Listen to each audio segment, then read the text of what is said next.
Bonjour et bienvenue. Je vous propose de peindre ce paysage de la Drôme du Sud. Donc après avoir mouillé la partie haute, c'est-à-dire qui correspond au ciel du papier, on y dépose du jaune de cadmium, auquel on va ajouter du rose permanent par endroits de manière à donner une teinte orangée. Ou bien de temps en temps du rose. Alors je le mélange sur le papier justement pour ça. D'abord parce que ça nous donne toute une gamme de nuances, puisque ça se mélange soit dans l'orange foncé, soit dans le plus clair. Je peux choisir de garder du rose, de garder le jaune. J'ai toute une nuance qui se fait toute seule. Et ensuite on continue par le bleu de cobalt dans la partie supérieure du ciel. Et on va raccorder en fait ces couleurs entre autres en passant par le violet, c'est-à-dire le rose plus le bleu. Voilà.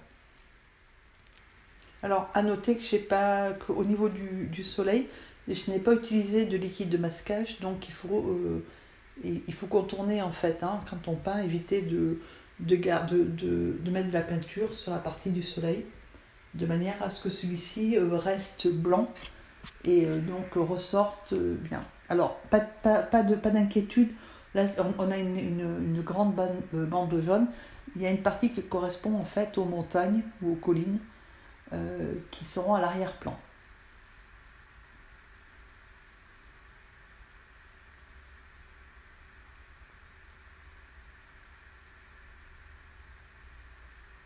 Voilà. Donc on va laisser sécher et après on va commencer à continuer à positionner les couleurs. Donc c'est un champ de lavande.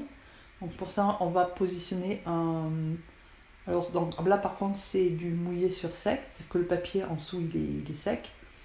Et je vais positionner donc du violet très très clair obtenu avec le bleu et le rose. Et, alors soit le rose permanent si vous avez, si vous n'avez pas, vous pouvez aussi utiliser le violet de cobalt avec le bleu de cobalt.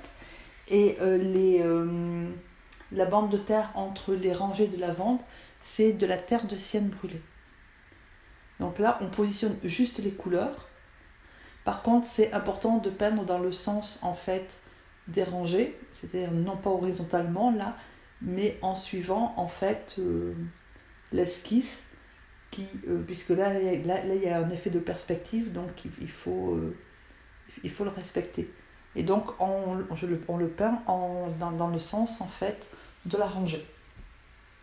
Donc là, de la même façon, je n'ai pas utilisé de violet, j'ai utilisé un mélange de bleu et de violet de cobalt en l'occurrence. Pourquoi ? Parce que ça me crée des nuances en fait, de la même façon que pour le ciel sur le papier. Je trouve que c'est plus joli, plutôt que de prendre du violet directement. Donc à partir de là, on va peindre les collines qui sont à l'arrière-plan. Donc là, c'est du bleu de cobalt, mélangé avec un petit peu de violet qui nous reste pour des lavandes. Et je le peins de façon avec très peu de peinture, enfin la peinture très claire, parce que les collines sont à l'arrière-plan, donc il faut donner une impression de distance. Et en fait, pour ne pas laisser le bleu des collines avec le violet des lavandes, en fait, je mets un rideau de végétation en suggérant des arbres. Donc d'abord avec du vert clair, puis ensuite avec un petit peu plus vert foncé. Alors le vert, je l'obtiens avec le bleu de cobalt et le jaune de cadmium en ajoutant plus ou moins de bleu en fait.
Alors en fait, quand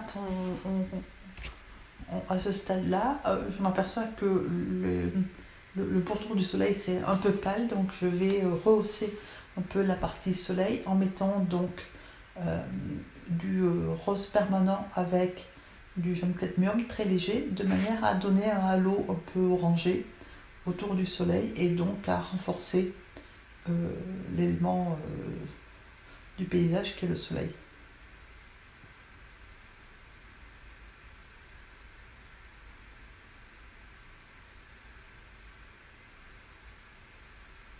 Donc là, on va attaquer le moulin. Alors pour le moulin, si vous voulez, si vous avez envie de regarder dans le détail pour voir comment on fait un moulin, je vous mets le lien en haut de la page là sur une vidéo précédente que j'ai faite sur comment peindre un moulin, qui est un tutoriel en temps réel. Voilà, donc là, ce moulin-là, il est plus simple parce il est plus petit, il est plus loin. Donc le toit du moulin, j'ai pris avec donc du bleu de cobalt, de la terre de sienne brûlée et une pointe de rose.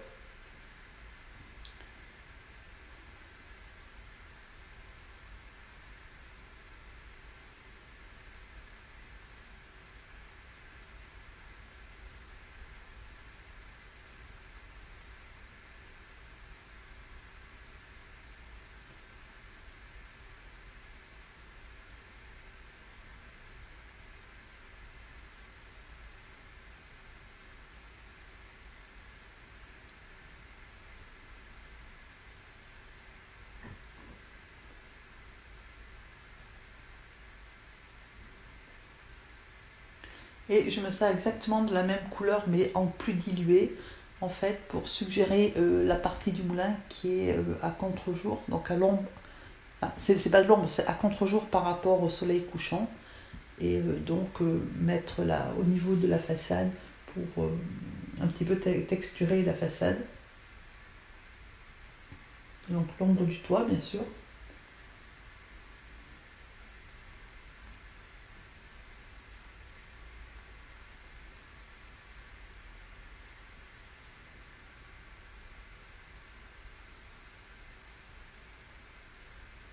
Voilà. Donc là on va commencer les lavandes et on va les monter. Donc c'est la partie un peu délicate parce qu'il faut la monter au fur et à mesure.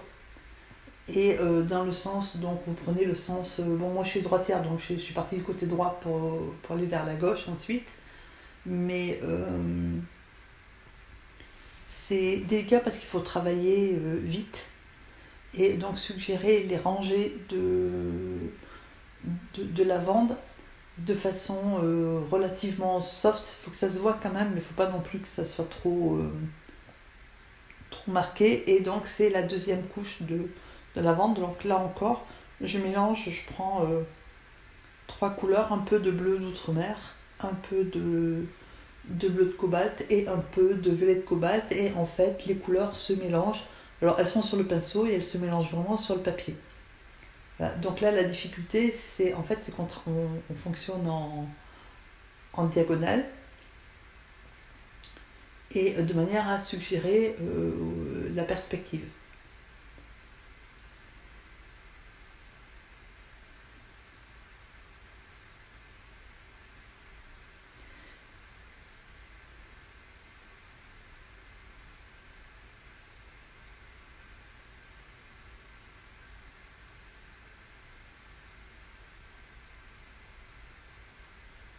Donc là, c'est un travail en mouillé sur sec.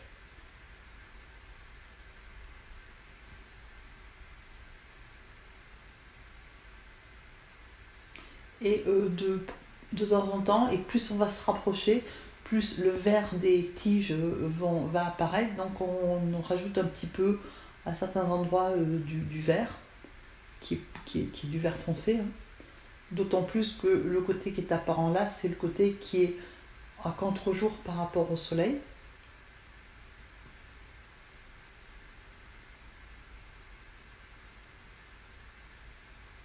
Voilà. Et donc en fait on continue et quand on arrive donc aux rangées qui sont en face, on on marque les rangées avec de la terre de sienne brûlée, comme tout à l'heure, sauf que là c'est un peu plus marqué. Et au niveau des lavandes, on essaie de donner la forme un peu en arc de cercle de la lavande, qu'on voit mieux puisqu'elle est en face de nous. Et pour cela, j'utilise une éponge où je prends exactement les trois mêmes couleurs. Et voilà, je suggère en fait les touffes de lavande comme ça. Donc de la même façon, il faut essayer de respecter, de suggérer le sens des lavandes, puisque en fait ça fait elles partent en diagonale, donc à l'horizon c'est quasiment horizontal, mais ensuite il faut les raccorder dans le bon sens par rapport à ce qu'on a commencé à faire. Voilà. Et il faut, autant que faire se peut, arriver à suggérer les rangées. Donc c'est pas évident, mais voilà, on arrive à le faire.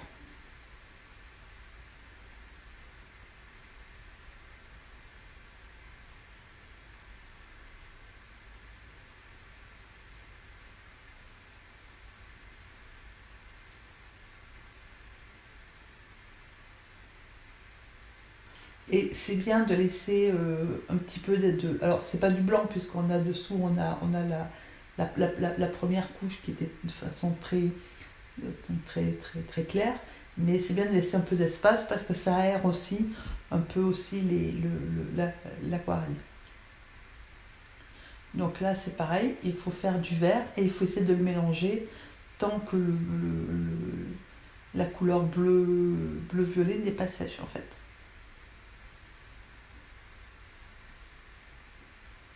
Voilà, donc après, j'ai fait exactement, enfin j'ai utilisé aussi l'éponge pour suggérer les tiges. Au niveau couleur et densité de lavande, ça dépend, c'est une question de goût. Vous mettez peut-être plus de bleu ou plus de violet ou plus de violet de cobalt ou plus de rose. Ce sont les lavandes, ce sont des fleurs qui changent de couleur visuellement selon la luminosité. Donc ça peut aller du violet très très foncé au presque bleu ou au violet parme. Donc là je fais un cyprès avec donc du bleu d'outre-mer et John cadmium, puisque c'est un arbre qui pousse beaucoup, qui est très courant dans la Drôme. Et je l'éclaire du côté soleil en mettant juste un petit peu plus de jaune en fait, c'est tout. Voilà, donc un cyprès, alors en ville, ils sont super bien taillés. Dans les campagnes, ils sont beaucoup plus irréguliers que ça. Encore que celui-là, il est relativement irrégulier. On a des fois des branches qui dépassent un petit peu. Bon, voilà, c'est histoire de montrer qu'on n'est pas non plus dans un jardin.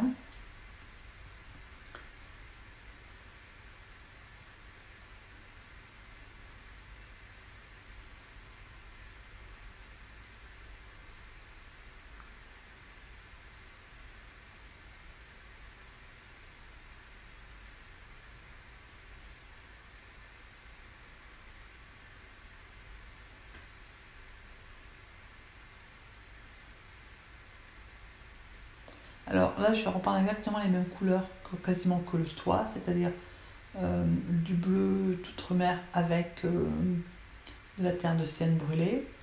Je prends un pinceau plat en utilisant que la tranche parce que ça permet déjà de faire un trait qui est droit facilement et aussi là comme je l'ai fait relativement sec, ça donne quelques irrégularités qui me permettront ensuite de suggérer les pales du moulin. Donc c'est pour ça que j'ai fait ça. Ça donne un peu, ça texture un peu la tige je sais pas comment on appelle ça, la barre centrale de l'aile qui fait que voilà, j'ai trouvé que c'était...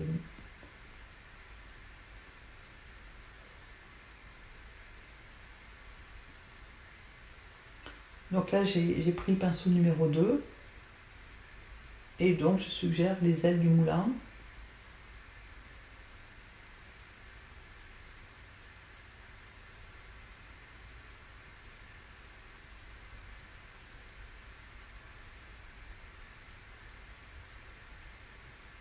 Voilà.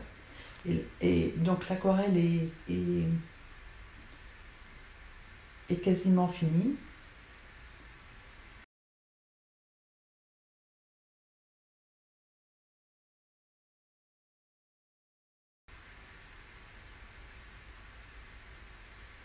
Donc bien sûr, je rajoute quelques oiseaux parce que je trouve que c'est... Bon, déjà, ça amène un petit peu de vie, et puis les oiseaux, j'aime beaucoup les oiseaux, donc je peux pas... Dès que je peux en mettre, j'en mets. Et ensuite, au niveau de l'aquarelle, on pourrait s'arrêter là. L'autre solution, c'est de prendre un petit peu de gouache blanche et d'apporter quelques touches de lumière pour suggérer un peu les fleurs dans les rangées. Là, c'est pareil, c'est une question de goût.